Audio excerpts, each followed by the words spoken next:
99% of music artists get zero results from their music. Now, in 2025, Spotify just paid out $11 billion in payouts to the artists. But the problem is only 0.6% of those artists made over $10,000. Because now we live in a world where over 120,000 songs are uploaded to Spotify every single day, and most of those songs never even cross 1,000 streams ever. And the part that messes people up is that a lot of these artists are actually pretty good, they just never get heard. So what I can tell you after 11 years of being a professional musician, being nominated for 2 Grammys, and being a member and manager of platinum selling bands is that you're not broken. You're just missing the keys that help you separate yourself from all the other artists in the space, get your music heard, and actually make money doing what you love. And a key principle for you to hold on to here is that talent is no longer the bottleneck, attention is. So with that, let's dive in. So I want to start off by telling you a story about some of my earlier pursuits in music. Now, one of my bands, I spent 3 years writing what I thought to be a pretty incredible album. And after we spent 3 years writing it, we then spent over $10,000 on actually recording it. Now, keep in mind, at this time, we were all very young. $10,000 costs a lot of money when you are making $8.50 an hour. So basically spent our life savings to record this album that we've spent 3 years writing. We probably spent another 6 months recording and mixing and mastering it. And when it was all said and done, we put the album out. We put out, I believe, a music video, and then maybe like 10 songs, and then maybe 10 videos that kind of hyped up the album and pushed the album. Okay, so what I want to point out here is that I spent, let's say, 3.5 years producing and making and writing this album and my life savings. And then I spent maybe about a couple months promoting it, making a few videos that got a few hundred views that ultimately did nothing for the album. And I am here to tell you today that no one knows about that album, even though I actually still am really proud of it. I think it's really good. Now, I think this is the largest trap that almost every artist falls into, and it's this.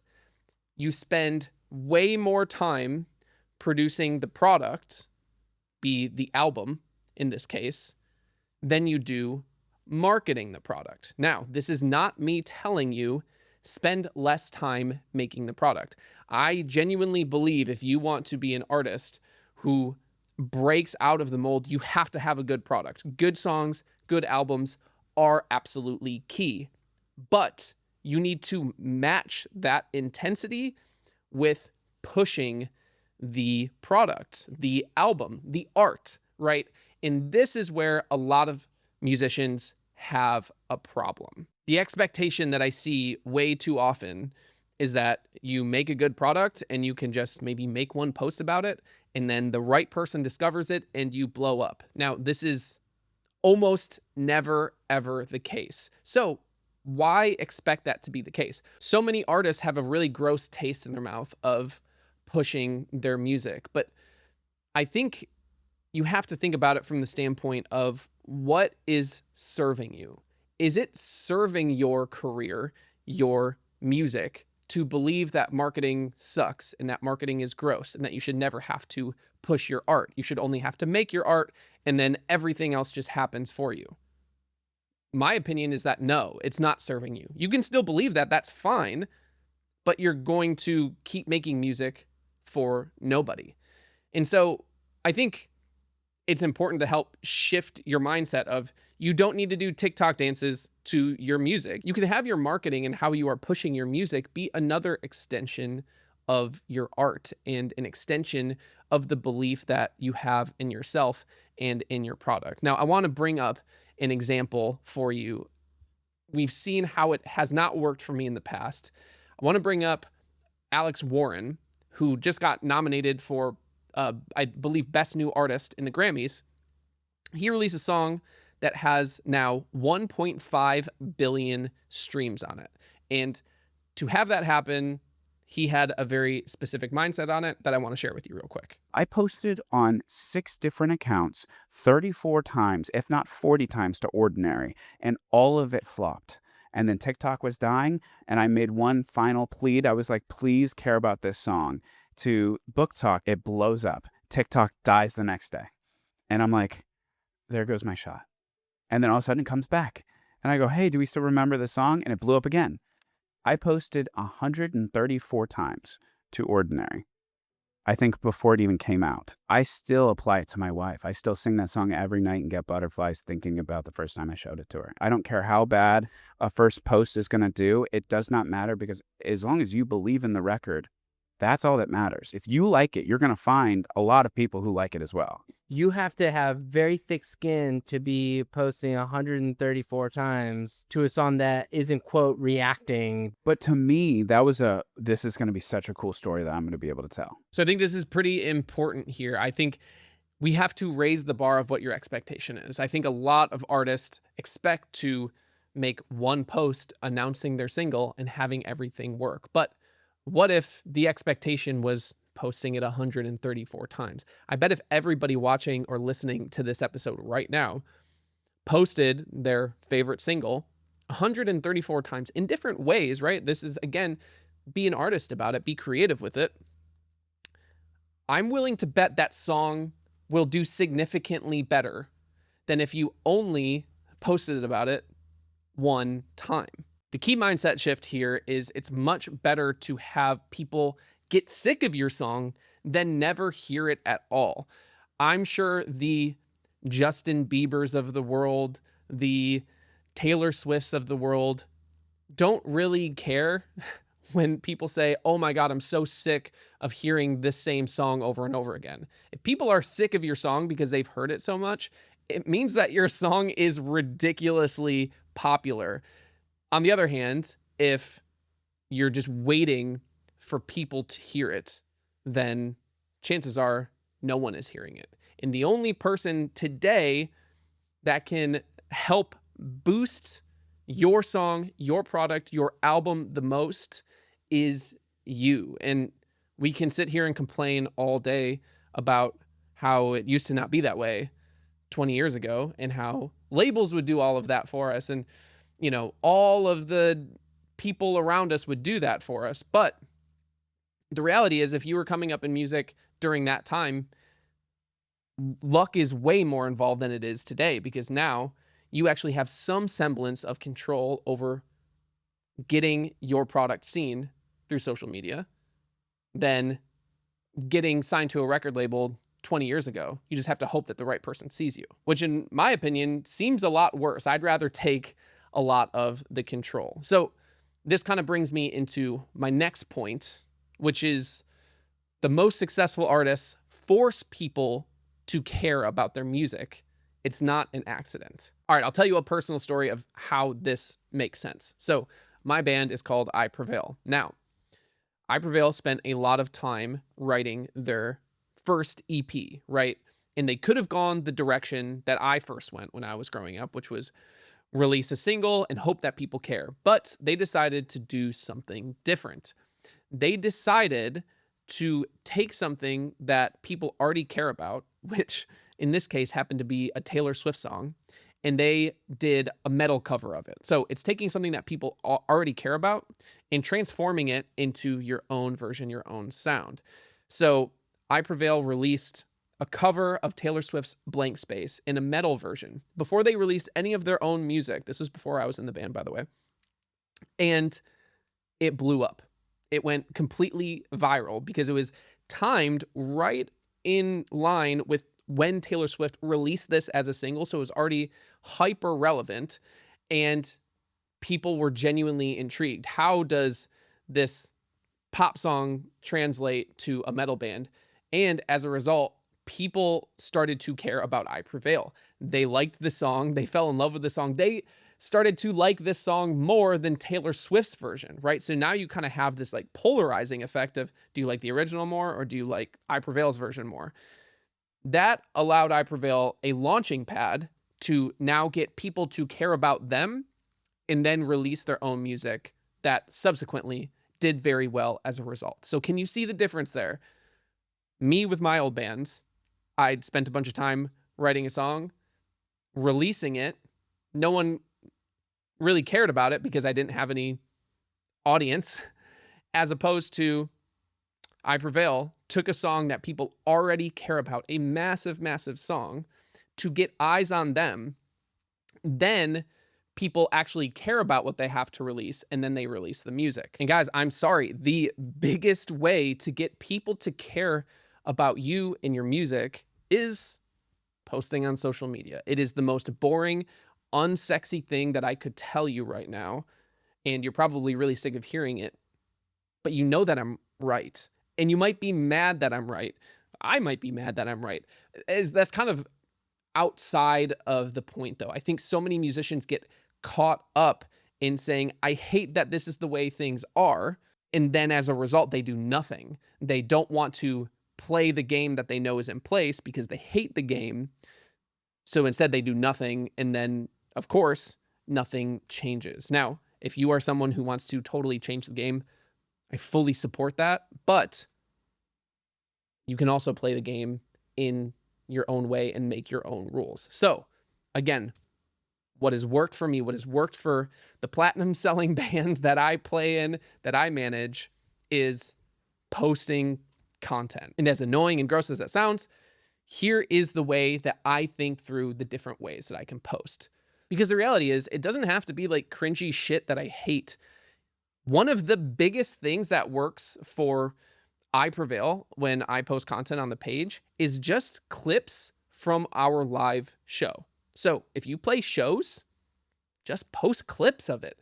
Put the lyrics to what you're singing and just post the most compelling chorus, the most compelling bridge, the most emotional verse, whatever it is.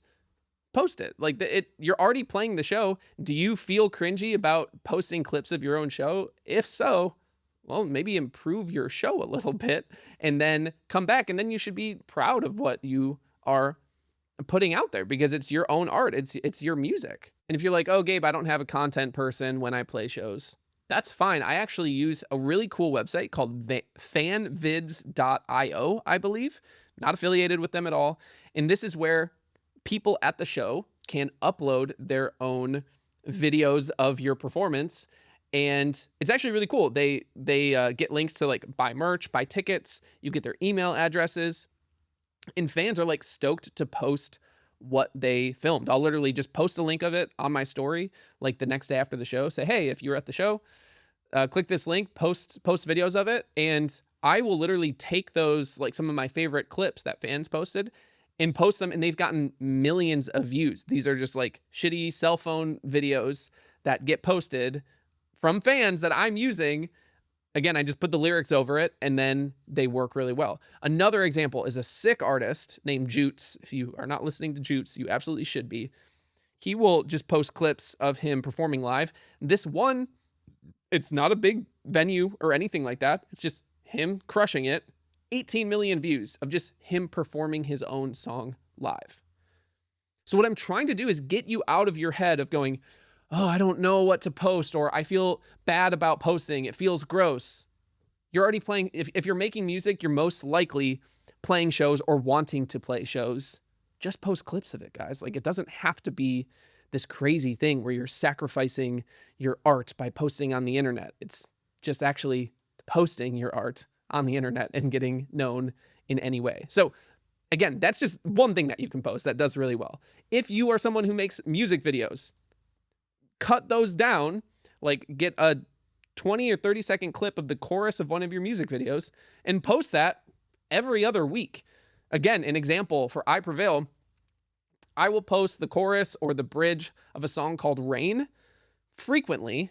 Every time I post it, it does ridiculously well. Now, for some reason, this music video in particular does well, better than other music videos that we've done. So I just keep posting that one. So if you find one that works, keep going with it. Like, again, the point is repetition. You don't just have to post one time and then find something else. Like, you can find different ways to post the same thing over and over again. Another format that I think does really well is telling stories behind different moments in your music career, whether that is the story behind a specific song. Did you write this song about a breakup that broke your heart? That's actually really compelling. You could make a 60-second clip of you kind of walking through that story and how certain lyrics relate to what you went through. That will help fans connect with you as an artist. And again, it's not like showing up in this fake way. It's you just being a little bit vulnerable, and that brings the connection so much deeper. I think about bands that I grew up listening to. I was connected to them as people, and as a result, their music meant that much more to me. So if you've used those options and then want to expand beyond, this is maybe where it would start to get like a little bit on the more cringy side, but also sometimes that can work. And so some formats that you can explore here are just like lip sync visualizers. What does that mean? Take a chorus of your single and record it in an engaging way, but you're just lip syncing to the song. Again, you put the lyrics on the video and you're just lip syncing in maybe a cool environment. It's a little bit more professionally done and professional looking than maybe like the live show clips. And it just adds a little bit of variety. And you just literally put the studio audio over the song. This has worked very well for my bands and other bands that I've seen. It's a proven strategy. It is incredibly easy. You could record 20 of these in a single day and have a ton to work with. Memes is another one. Might hate it, but if you find a really popular meme that is, very viral on Instagram, TikTok, literally just put your music over it. Of course, it has to be like somewhat relevant, but this is pretty easy. If you go to most artist pages or fan pages, you'll find some that are performing well. Literally just look at those ones, put your song on it, and it's a really good way to expand your reach that way. Finally, if you wanted to, this one's the toughest one to pull off, but I think you can do sketches around your song. So a perfect example of this is an artist named Connor Price. He's done many, many sketches promoting his music, and a lot of these videos have gotten over 100 million views. This is an independent artist. Like, this is something that is very available to anyone in their bedroom, right? So these are all strategies that you can use, whether you are signed, whether you are not signed. They are going to work. They're going to push your music. And if you want to be really tactical about it, you can post the same chorus of a song through each one of these content buckets. So you can take a chorus and post it from a live show, and then you can post it from the music video, and then you can do a lip sync to that chorus. You can then do a sketch about that chorus. You can then tell the story around the lyrics of that chorus. You can then have a meme around that chorus. So right off the bat, you have a ton of videos you can make off of a single chorus, and then you can kind of go back up the list. It keeps everything pretty fresh. And then if you want to do a different section of that same song, then, you now probably have 20 different videos that you can make on a single song. And remember, if you're shooting for 138 or whatever that number was, then you can keep cycling through these. And I can virtually guarantee you, as long as the song is good and you do at least a decent job on the content, that it's probably going to do better than where you're at now, minimally. If you're looking for a pretty direct challenge that's somewhat approachable, I would say post 5 times a week about your music, specifically, not just about anything, about your music for the next 90 days. And make the focus between like 1 to 3 songs. Don't split it between like 15 songs. Make 5 videos a week for 90 days around 3 songs. And then in the comments, put like a little call to action, which just says like, hey, this song is called whatever the title of the song is. Check it out wherever you stream music. Like, that's what I'll always do on the I Prevail socials, because you'll have one post that will probably do really well, and people are going to be like, what is this song? you want to eliminate that question for them, you can just do it in the comments. You don't have to do it in the video. I wouldn't do it in the video, actually. So do this challenge. I promise you things will work better for you once you do. And if you're asking yourself, Gabe, why do I need to be posting content around my music? Why is this actually important? Well, it's not only important from the standpoint of boosting streams, which it is, but then you might say, Gabe, why am I looking for streams if streams barely even pay anything anyway? Well, first of all, they do pay something, so that is relevant, but it's more than just streams. It is building your audience, it's building your fan base, and that fan base not only streams your music, but they come to shows, and then when they come to shows, they buy merch, and then you create this cycle. You know, once they buy merch, then they do the VIP, and then once they do the VIP, they join the fan club, and then you have an actual cycle of a community around your brand, which is your music. And then you actually gain traction, and then you gain momentum, and then you can actually make this thing a career, because most musicians have it backwards. So they try to play as many shows as they possibly can to gain an audience. The problem is this almost never works, and you have to work incredibly hard to gain probably a double-digit amount of fans over a year's time. I mean, I can't tell you how many bands I've played in where we've driven 4 hours, actually 8 hours there and back to play in front of 4 people. Now, I was glad to do this. I enjoyed playing music. I enjoyed the experience with my bandmates. But if the question is, how can I most effectively build my music career? That is not it. Playing shows to build your fan base is not it. Building your fan base who comes to shows, that is how you have to be thinking about it. And today, building your fan base, the easiest, most effective way is to do that online and then transfer those people online into your live audience.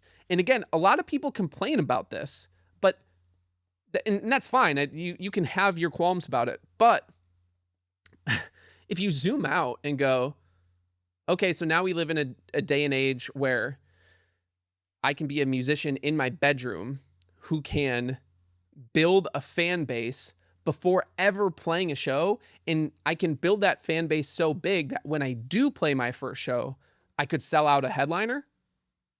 That seems pretty incredible, as opposed to what it used to be, is having to play hundreds and hundreds of shows just to get to the point of playing for 100 people. Again, I will give you an example. I Prevail, when they started, they spent a lot of time building their audience online so that the first show that they played was a sold out headliner of 1,200 people.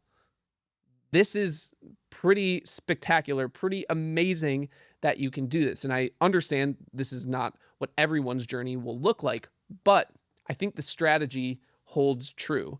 I think everyone should build their audience online first so that when they first start playing shows, people actually show up. Another example, Connor Price, who I brought up earlier, he got his Spotify to over 10 million monthly listeners, where he was making, I believe, 270 grand a month from streaming because he was an independent artist. This was all before he ever played a single show. So that way he could afford to actually tour. And then when he toured, he could headline and people would actually show up. Because the reality is, when you do first start touring, it takes some time to actually make money from it. So if you're actually building an audience and making money from that audience first, it can help fund the touring that you might lose some money on the first 1, 2, 3, 4 tours. And you're not as stressed about that because you're making money from streaming or online merch because you have an audience that actually cares about you. Stop playing shows to build your audience online, and then bring them to your show. Okay, the next one. The key to fighting AI music is authenticity. And I will tell you a little bit of a story about this. So there's an artist named Lily Allen who was really, really popular, I believe, 15 years ago. And then still around, but maybe not as popular. I can't speak to a lot of it because I didn't really listen to her, which kind of shows that kind of out of my radar. But she just released an album called West End Girl that is all about her divorce.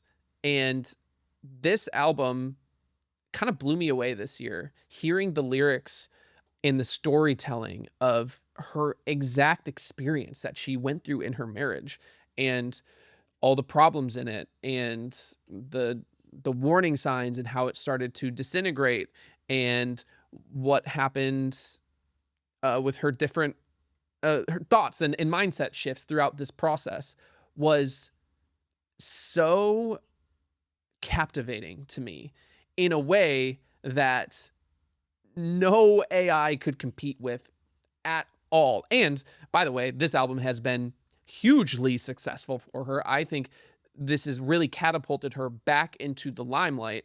And it's all because of how authentic she has been with her experience. I think another example, to me, one of the biggest reasons that Taylor Swift has blown up so much is because she's built a career around breakup songs. Now, I think heartbreak is one of the most relatable things that you could write songs about. And the reality is that authenticity has catapulted her to being the biggest artist of our generation. And I think if you want to take it even a layer deeper, if you're like, oh, her breakup songs aren't authentic, they're just like pop, slop, whatever, like that's fine. I'll take it a layer deeper and say when she did her Folklore and Evermore albums that were like really grassroots, raw, artistic, authentic in a different way than like all of her pop stuff, those albums performed insanely well. And I think songs from those albums are in her top 5, if not certainly her top 10. And to me, this is the way that music is going. It's not just about how many songs can you put on an album to push the streaming algorithm anymore. I think people are going to keep trying that. I think AI is going to keep trying that, but it opens up this other door that I think is actually really, really exciting. And that is back to raw, authentic art and music. I think is going to stand out so much more. I grew up loving Blink-182, not because I only loved their music, but because I loved those guys. I loved their personalities. I loved connecting with the people in the band. And I think that's going to start coming back in a really big way. Another personal story is on my drum channel. Over the past couple of years, I had this series of videos where I literally just strapped a GoPro on my chest during a show day and walked through what it looks like to play in a band. And in that, you get to see the personalities of the other guys in my band. You get to see more my authentic personality and how I act on the road, probably a little bit more out of control. But what happened as a result is I saw more and more diehard fans be like, oh my God, I am such a fan of I Prevail now from these videos. And my belief is, yes, to one degree, it is pushing our music to them, which is cool, but they're connecting with the people in the videos in a raw and authentic way, which I think is going to be the antithesis of AI music slop. The big problem that I have with everyone on the internet saying AI music is here and we're fucked is that what it does is it actually paralyzes artists and musicians from doing anything. I know for myself, I start to look at, okay, well, if the music industry is as complicated as it is already, and we're getting squeezed every dollar from us from all sides all the time, and now we have AI music coming in, to me, I end up feeling hopeless and want to just not keep pushing forward in the thing that I so desperately want. That is not a belief that is serving me. A belief that is serving me is saying, okay, cool, AI music is here. Interesting. That's a shift. There's been many shifts in music, and yet it's still here. And it's different, and I believe that it will continue to be different. It will continue to evolve. But again, the belief that serves me is, well, what's the opposite of AI music slop? Authenticity. That's exciting to me. Okay, if I'm excited about showing up authentically, then I'm going to actually push harder towards my goal, which makes it that much more likely that I will achieve the goal. There's always a supply and a demand curve, guys. So if the supply of generic pop AI slop goes way up, the demand for it will go way down. And as a result, if the supply of authentic lyrics and authentic people creating music goes down, the demand for it will go way up. And I think that's kind of where we're at right now, which is actually exciting to me. Not to mention, by the way, that I think the more that AI music goes up, the more demand there will be for live, visceral, in-person experiences. Live Nation is reporting that ticket sales only keep going up. And I think that actually makes sense. And I predict that that will continue to be the case. So do not let all of this fear-mongering stop you from doing what you want, from doing what you love, because I think there's a path for you and a path for your specific, authentic voice. And I would keep chasing that with everything that you have, no matter what. So the big takeaway here, don't let fear keep you from action. Take action despite your fear. That's the definition of bravery, right? It's not that brave people don't feel fear. It's that they take action regardless of the fact that they feel that fear. Okay, next piece of industry advice, or whatever this video is called. And that is, you are doing things in the reverse order.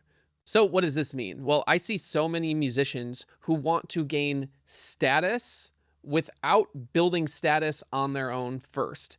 Meaning, artists go, oh, my strategy for growing is to find endorsements, label deals, amazing managers that can help me build traction. The problem is, if you don't have any traction first, you're not going to get any of those things. So remove that from your mind as a strategy. You have to think, how can I gain traction so that I will attract the best label deals, the best managers, the best endorsements, whatever that is, first. And again, it puts all the agency on you. And sometimes that can be frustrating of, why do I have to do this all on my own? But the reality is, that's not just music, that is any business. In the early days, you have to do everything on your own so that you can gain traction to hire the right people. But from day one, you have no money to hire the right people, right? So it's kind of the same thing. You have to think, how can I gain traction so that I can gain the right labels, the right managers, all that? Because it's way more to your advantage anyway, because even if you got, let's say you're in the early stages of your music career, even if you got a label deal right now or a manager right now, your deal would suck. Like, the label, you're such a risk for the label that you're going to have to give them everything. You're going to have to sign a deal where you're signed with them for the next 8 records for little to very, very little advance, and they're going to own everything. Same with the manager. They're going to take more from you because you are a bigger risk.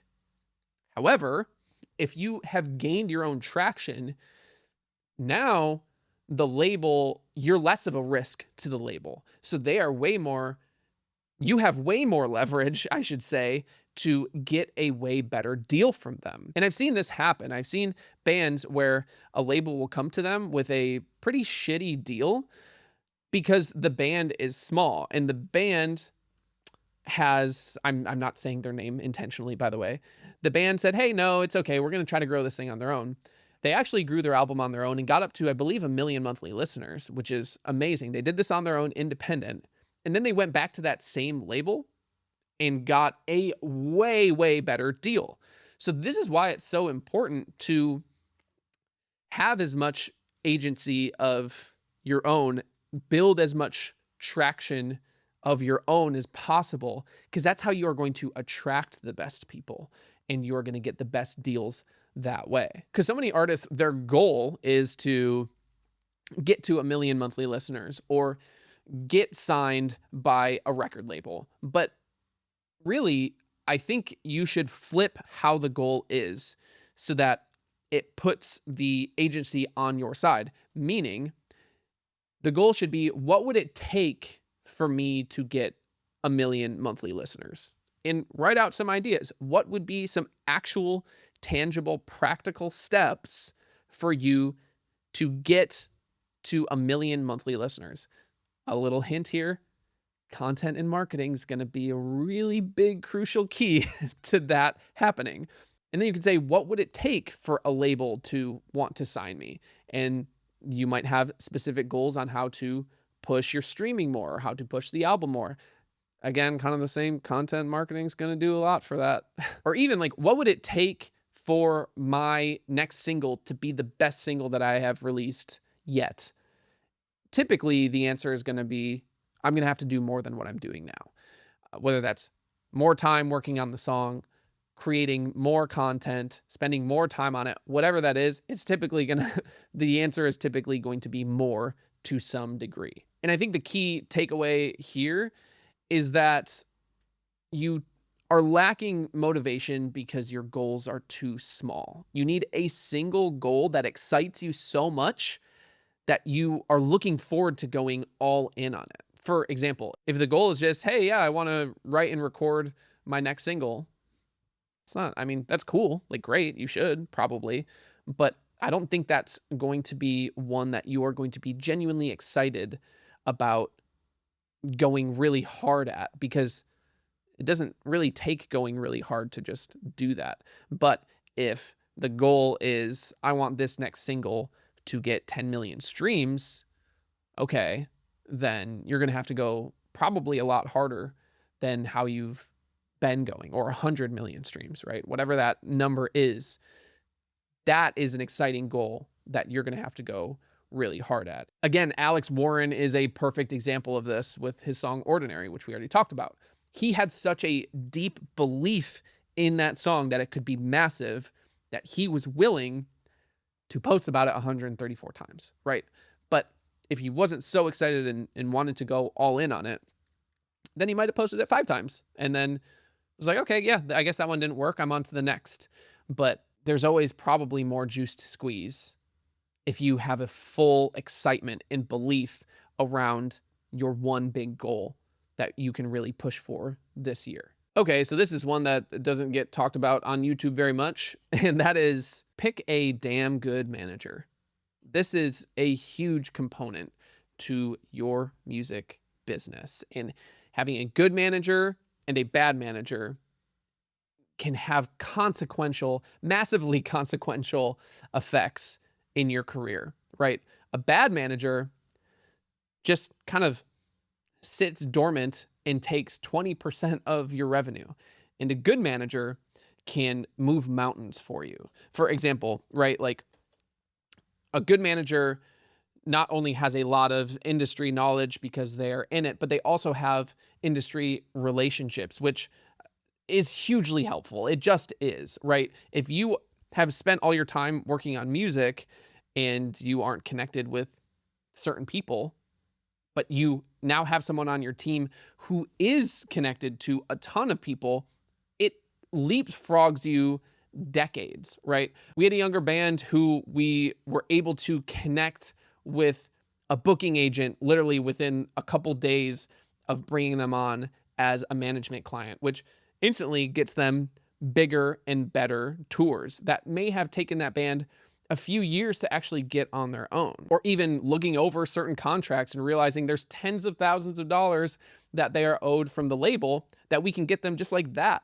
they may have missed because they're, rightfully so, focusing on making good music, which is great. So having a good manager can help you navigate a lot of those things. And guys, if you're going to sign with a manager, first of all, a few tips for you. First of all, start with a 90-day handshake deal to start, right? This is someone who is going to take a decent chunk of money from you, and ultimately, like, you want that to be worth it. So no contracts, just start off with a 90-day handshake deal, which means, hey, let's try this out for 90 days. If I'm still liking it and you're still liking it, because it is important on both ends, let's continue to work together, because it is a big decision. You want to be able to test the waters without any major consequences, right? It is an important relationship, and this is another way to kind of prepare for the worst. And don't be afraid to do multiple meetings with them first, and reach out to other artists who they may have managed in the past. See how their experience has been, right? Like, this is a way for you to understand this person's character a little bit more, which is hugely beneficial because you're going to be working with this person very closely for potentially a long period of time. And guys, I'm saying this from experience with managers. I would opt to not do fixed term contracts. It can save you some lawsuits in the future. So what do I mean by this is, if you want to sign with a manager, don't say, hey, no matter what, I'm signed with you for 3 years, right? Instead, go for something called a sunset clause, which basically means, hey, let's have you be my manager for an undisclosed amount of time. You know, like, if it's working for me and it's working for you, great. We're just going to keep that going. But then if one of us decides that we don't want to work with the other person anymore, or more specifically, the artist says, hey, I don't want you to be my manager anymore, you can cut that off at any time. But when you put a sunset clause in place, it is kind of like the manager still gets a little bit of commission for the next probably year or two based on things that they help you build up until that point. And that would typically just come out of your new manager's commission. So it's not as big of a deal. There's no lawsuits. The manager who helped you get, certain tours, certain, studio time, all that type of stuff is still getting paid for what they worked on, even if you're not working together anymore.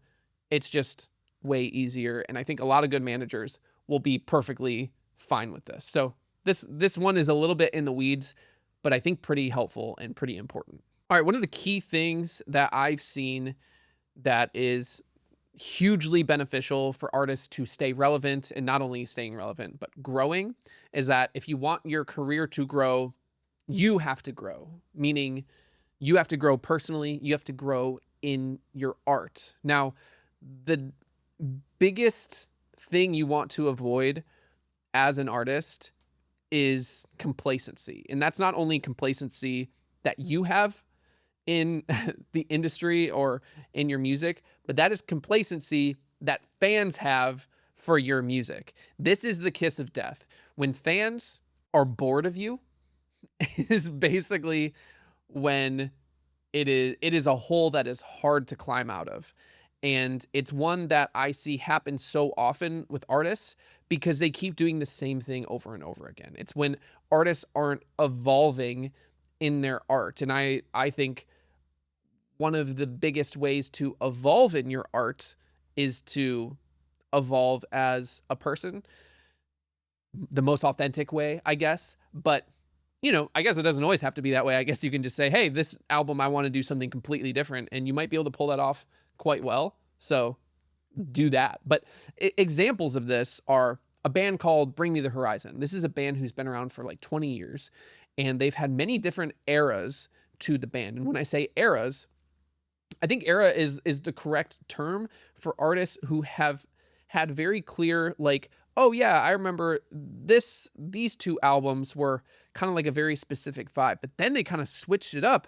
They did, like, let's say in this band's example, they did like a deathcore thing for the first few albums, right? And that kind of got them off the ground, but then they really switched it up and went more melodic and like pop influence in their music. And then that really kind of changed things up and helped them catapult. And then they kind of switched it up with like a nostalgic type of thing. And I think it's so important to have these different lines in the sand of when an artist kind of changed their sound. If you don't change your sound, you're basically dying. And this is not just specific to Bring Me the Horizon. I mean, we go in the pop world, Lady Gaga, right? You've got meat dress days where she's like full out super weird, only wearing crazy stuff.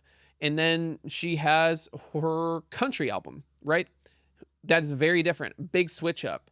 And then she's able to go back to the pop stuff and be a little bit weird.